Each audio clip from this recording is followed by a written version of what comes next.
Hello everyone, Chhattisgarh Vyapam के द्वारा staff nurse की 225 पोस्ट की वैकेंसी यहां पर जारी कर दी गई है। तो जिन्होंने अभी तक इस फॉर्म के लिए अप्लाई नहीं किया है तो जल्द से जल्द अपना एप्लीकेशन फॉर्म फिल कर इसे सबमिट करें। और साथ ही यहां पर आप इसका ऑनलाइन पेमेंट आप कैसे करेंगे और इसका एडमिट कार्ड कब जारी होगा और इसका लास्ट डेट क्या आने वाला है, देंगे पूरी जानकारी इस वीडियो में। तो इस वीडियो को एंड तक ज़रूर देखें। अब यहाँ पर देखेंगे कि व्यापम परीक्षा निर्देश यहाँ पर दिए गए हैं। जो ऑनलाइन आवेदन चालू हुआ है वो है 13/8/2025 बुधवार को यहाँ पर ऑनलाइन आवेदन चालू हो चुका है। और इस फॉर्म का लास्ट डेट होने वाला है 3/9/2025 बुधवार शाम के 5 बजे तक आपको फॉर्म फिल करना होगा। 5 बजे के बाद यहाँ पर आप फॉर्म फिल नहीं कर पाएंगे, ये चीज़ का आप यहाँ पर ध्यान देंगे। साथ ही मान लीजिए आपने फॉर्म फिल कर लिया है और फॉर्म आपने सबमिट कर लिया है और उसमें कुछ मिस्टेक है तो यहाँ पर उसके लिए भी डेट दिया गया है। जैसे कि यहाँ पर 4/9/2025 से 6/9/2025 शाम 5 बजे तक यहाँ पर आप अपना करेक्शन कर सकते हैं। यहाँ पर 3 दिन का समय दिया गया है कि आप अपने फॉर्म को यहाँ पर अपडेट कर सके या चेंज कर सके। अब उसके बाद यहाँ परीक्षा का जो डेट दिया गया है वो है 21/9/2025 रविवार का समय यहाँ पर आपका परीक्षा का डेट यहाँ पर दिया गया है। और यहाँ पर जो परीक्षा का समय होने वाला है वो है 11 से आपका 1:15 यहाँ पर समय भी दे दिया गया है। परीक्षा का जो समय होने वाला है वो 11 से 1:15 यहाँ पर आपका समय होगा। साथ ही यहाँ पर प्रवेश पत्र आपका एडमिट कार्ड का बात करें तो उसका भी डेट यहाँ पर दिया गया वो है 15/9/2025 सोमवार। तो यहाँ पर उसका भी डेट दे दिया है कि एडमिट कार्ड आपका कब तिथि में जारी होगा। और यहाँ पर परीक्षा के ज़िले के भी 5 मुख्यालय यहाँ पर दिए गए हैं, तो यहाँ पर उसे आप देख सकते हैं। तो ऐसे ही आप अपना ऑनलाइन आवेदन फॉर्म समय रहते फिल करेंगे। और यहाँ पर अगर कुछ गलती होता है तो यहाँ पर उसे आप चेंज भी करने का भी समय आपको दिया गया है, जो है 3 दिन का समय, और डेट भी दिया गया। उस बीच में आप अगर दिक्कत होती है तो आप उसे अपडेट कर लें और उसके बाद फॉर्म को सबमिट करें। अब चलिए यहाँ पर हम बात कर लेते हैं कि यहाँ पर आपको कितना फीस लगने वाला है। तो हम नीचे आ जाते हैं। अब यहाँ पर देख सकते हैं सामान्य वर्ग मतलब जर्नल, उनको पे करना होगा 350 रुपीज़ यहाँ पर दिया गया जो ऑनलाइन आपको पे करना होगा। और उसके बाद ओबीसी के लिए यहाँ पर दिया है, अन्य पिछड़ा वर्ग के लिए यहाँ पर आपको 250 पे करना होगा ऑनलाइन।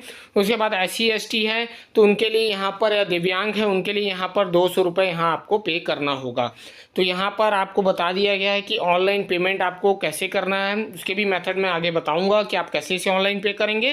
तो यहाँ पर देख सकते हैं कि आपको कितना कितना यहाँ पर कैटेगरी वाइज आपको पे करना होगा। अब नीचे आते ही यहाँ पर देखेंगे परीक्षार्थियों के लिए आवश्यक दिशा निर्देश, तो इसे भी आप यहाँ पर ज़रूर पढ़ लें कि यहाँ पर आपको फुटवेयर में चप्पल पहनकर जाना है और यहाँ पर किसी भी प्रकार का ज्वेलरी वगैरह आपको नहीं पहनना है। और साथ ही परीक्षा कक्ष में कोई भी इलेक्ट्रॉनिक सामान, बेल्ट, पर्स, टोपी वगैरह आपको यहाँ पर नहीं लेकर जाना है।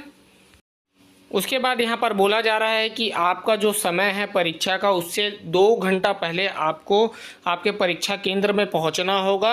और साथ ही यहाँ पर बताया जा रहा है कि अगर मान लीजिए आपका एग्ज़ाम 11 बजे है तो यहाँ पर 10:30 बजे गेट बंद हो जाएगा, तो उससे पहले आप यहाँ पर पहुँच जाएंगे। और इसके नियम जो हैं, निर्देश जो हैं, उसे एक बार आप अच्छे से ज़रूर पढ़ लें ताकि आप यहाँ पर अपने परीक्षा के टाइम यहाँ पर कुछ आपसे मिस्टेक ना हो जिसके कारण आपको दिक्कत हो। तो यहाँ पर निर्देश दिए गए हैं तो एक बार इसे ज़रूर पढ़ लें। चलिए तो अब आगे बढ़ते हैं और भरते हैं अपना ऑनलाइन एप्लीकेशन फॉर्म। तो चलिए हम आ जाते हैं उनके वेबसाइट पे। इसका जो लिंक है मैं डिस्क्रिप्शन बॉक्स में प्रोवाइड करा दूंगा ताकि आप डायरेक्ट इंटरफेस में आ सके। तो यहाँ पर बोल रहा है रजिस्टर मोबाइल नंबर और पासवर्ड आपको एंटर करना है। मान लीजिए आपके पास मोबाइल नंबर है बट पासवर्ड नहीं, तो यहाँ पर फॉरगेट का भी ऑप्शन आप देख सकते हैं। और अभी तक जिन्होंने अपना प्रोफाइल रजिस्टर नहीं किया तो क्रिएट न्यू प्रोफाइल में जाकर आप अपना प्रोफाइल रजिस्टर कर अपना फॉर्म फिल कर सकते हैं। तो देखेंगे यहाँ मोबाइल नंबर एंटर करने के बाद यहाँ पर लॉगिन हम सिंपली कर लेते हैं। जैसे यहाँ पर लॉगिन करेंगे तो देखेंगे आपका डैशबोर्ड ओपन हो जाएगा जिसमें देखेंगे एग्ज़ाम नेम यहाँ पर शो कर रहा है, जहाँ पर आपको देखने मिल जाएगा हेल्थ सर्विस स्टाफ नर्स। आपको इस पर जो लास्ट डेट है वो 3 सितंबर 2025 शाम के 5 बजे से इससे पहले आपको फॉर्म फिल करना होगा।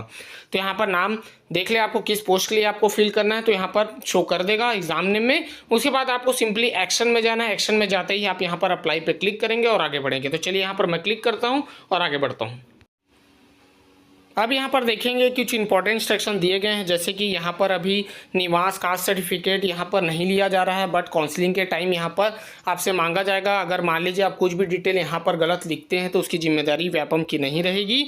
और दूसरा, यहाँ पर जब फॉर्म आप सबमिट कर ले तो उसकी एक प्रिंट आउट आप अपने पास ज़रूर रखेंगे। और साथ ही यहाँ पर 3 दिवस मतलब 3 दिन का समय यहाँ पर दिया जाएगा कि आपको अगर लगता है फॉर्म में कुछ गलती है तो उसे अपडेट ज़रूर कर ले। तो यहाँ पर एक बार आप इम्पॉर्टेंट इंस्ट्रक्शन जो दिए गए हैं उसे ज़रूर एक बार पढ़ लें और आगे बढ़ें। तो चलिए यहाँ पर मैं नीचे आ जाता हूँ। नीचे आते ही यहाँ पर देखेंगे, अब यहाँ पर बोला जा रहा है अगर आपने बीएससी नर्सिंग या जनरल नर्सिंग किया हुआ है तो यहाँ पर आपको यस करना है। उसके बाद उसका यूनिवर्सिटी या इंस्टीट्यूट का नाम आपको यहाँ पर एंटर करना होगा। उसके बाद यहाँ पर रोल नंबर आपको एंटर करना होगा। उसके बाद यहाँ पर देखेंगे आपका पासिंग ईयर यहाँ पर आपको एंटर करना होगा। तो ये चीज़ें आप यहाँ पर ध्यान देंगे। उसके बाद यहाँ पर देखेंगे पूछा जा रहा है कि आपने नर्सिंग काउंसलिंग में अपना रजिस्ट्रेशन कर लिया है तो आपको यहाँ यस करना होगा। उसके बाद यहाँ पर आपको एक सर्टिफिकेट मिलेगा नर्सिंग काउंसलिंग की तरफ से जिसमें आपका रजिस्ट्रेशन नंबर लिखा होगा, तो उसको आपको यहाँ पर एंटर करना होगा। उसके बाद करना होगा नेक्स्ट। यहाँ पर मैंने स्टेप बाय स्टेप बता दिया कि यहाँ पर आपको कौन कौन से डिटेल यहाँ पर फिल करने होंगे, तो वैसे ही आप फिल कर आप करेंगे नेक्स्ट। तो चलिए यहाँ पर मैं फिल कर लेता हूँ और आगे बढ़ता हूँ। देखते हैं कि मैंने फिल कर लिया। अब नेक्स्ट करते ही यहाँ पर आपका एग्ज़ाम फ़ी डिटेल आ चुका है जो यहाँ पर आपको पे करना होगा ऑनलाइन। उससे पहले आपको चूज़ करना होगा आपका एग्ज़ाम सिटी।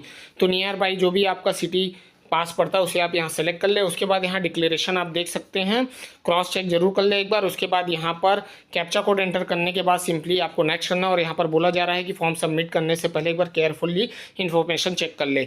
उसके बाद चेक करने के बाद यहाँ पर देखेंगे कन्फर्म एंड एडिट का ऑप्शन दे रहा है। अगर सब चीज़ सही है तो यहाँ पर आपको कन्फर्म एंड प्रोसीड पर क्लिक करना है। जैसे ही आप क्लिक करेंगे तो यहाँ पर देखेंगे पेमेंट मोड आ चुका है।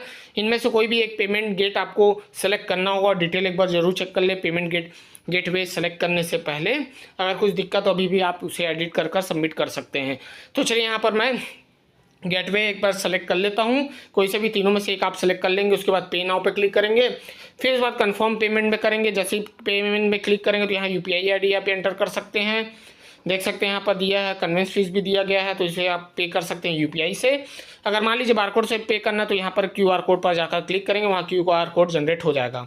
पेमेंट करने के बाद यहाँ पर ड्राफ्ट एप्लीकेशन आ जाएगा जिसमें आपको सबमिट करने से पहले अपने डिटेल्स चेक करने जरूरी होंगे, जैसे नाम वगैरह हो गया, father's name, mother's name, gender, date of birth, category वगैरह, फोटो वगैरह सही से आया है कि नहीं एक बार चेक कर लेंगे। फिर एड्रेस वगैरह आप देख लेंगे। जैसे ही आप डिक्लेरेशन वगैरह सब चेक करने के बाद यहाँ पर आप सबमिट पे क्लिक करेंगे तो फॉर्म सक्सेसफुली सबमिट हो जाएगा। अब फॉर्म सबमिट हो जाएगा तो आप उसे कैसे चेक करेंगे कि सक्सेसफुली वो सबमिट हुआ है कि नहीं, क्रॉस चेक करना ज़रूरी है। अगर मान लीजिए आपने सबमिट किया और नहीं हुआ तो दिक्कत हो सकता है। फिर डैशबोर्ड में आप डायरेक्ट आ जाएंगे। फिर देखेंगे यहाँ पर अप्लाइड का ऑप्शन दिया जा रहा है अप्लाइड एग्जाम में, तो सिंपली आपको इस पर ही क्लिक करना है ताकि आप यहाँ पर चेक कर सकें कि आपका सक्सेसफुली फॉर्म सबमिट हुआ कि नहीं। तो देखेंगे यहाँ एग्जाम नेम में हमें शो कर रहा है कि हमारा सक्सेसफुली फॉर्म यहाँ पर सबमिट हो चुका है, जिसका एप्लीकेशन नंबर भी जनरेट हो चुका है। और अप्लाई ऑन, आप किस डेट के लिए यहाँ पर अप्लाई किया तो वो भी यहाँ पर शो कर रहा है। अब उसके बाद यहाँ पर प्रिंट लेना है तो प्रिंट फॉर्म यहाँ पर दिया गया, जो यहाँ पर व्यापम बोला गया है कि आप एक फॉर्म सबमिट करने के बाद एक हार्ड कॉपी आपके पास होनी चाहिए। तो देखेंगे यहाँ पर हार्ड कॉपी आ चुकी है, तो इसे एक कॉपी आप सॉफ्ट में भी रख सकते हैं, हार्ड में भी रख सकते हैं। तो अपने पास एक कॉपी जरूर रखेंगे। और अगर आप फॉर्म फिल कर रहे हैं, मान लीजिए अगर कुछ मिस्टेक है तो केवाईसी कर उसे अपडेट करें, उसके बाद यहाँ पर फॉर्म फिल करेंगे। क्योंकि अगर आप फॉर्म फिल कर लेते हैं और वहाँ पर मिस्टेक है तो आपको फिर दिक्कत हो सकती है, क्योंकि यहाँ पर 3 दिन का समय मिला जाएगा उसे अपडेट करने के लिए। तो ऐसे ही अपना फॉर्म फिल करेंगे।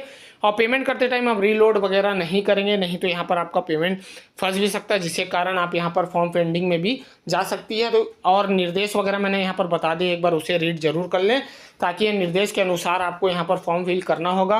अगर कुछ भी मिस्टेक होगा तो यहाँ पर फॉर्म रिजेक्ट भी हो सकता है, क्योंकि फिर आपको आगे जाके दिक्कत होगी। तो ऐसे ही आप अपना एप्लीकेशन फॉर्म फिल करेंगे। चलिए तो फिर मैं ऐसी इंटरेस्टिंग वीडियो बनाते रहूँगा। मिलता हूँ नेक्स्ट वीडियो के साथ। Thank you.